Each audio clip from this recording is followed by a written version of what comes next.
How do you solve this?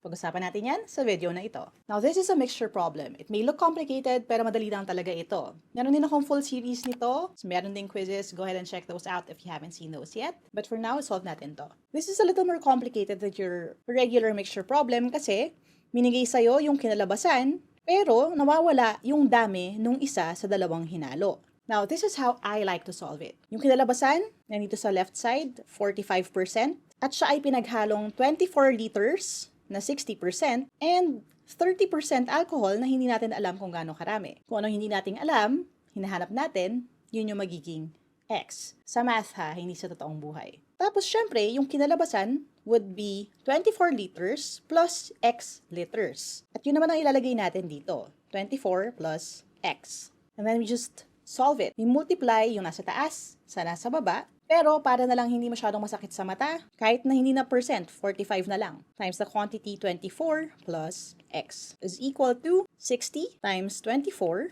plus 30 times X. And then we're just going to solve this. 45, i-multiply natin both sa 24 at X. The way I like to do it is, ang dalawang 45 ay 90. So, ang 20 na 45 ay 900. Tapos, apat na 45. At dahil dalawang 45 nga ay 90, dalawang 90 na lang, which is 180 or 1080. Plus 45x is equal to 60 times 24. Same thing, dalawang 60 ay 120.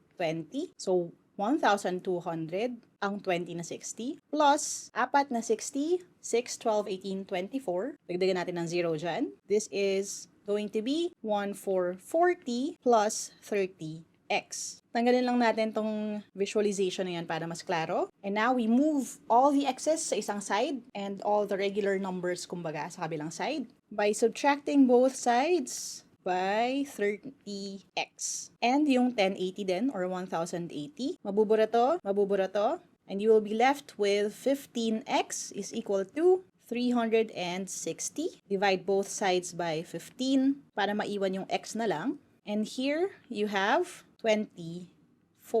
So the answer is 24 liters din. Now, there's actually a trick, lalo na kung may options naman yung ganitong klaseng problem. I teach that exclusively sa online learning program. So if you're part of the online review program, hi sa inyong lahat.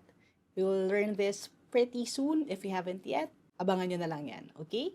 Ito yung mga if you know moments ng Team Laika. And if you want to keep learning more, don't forget to check out the full video lessons and don't forget to follow me for more.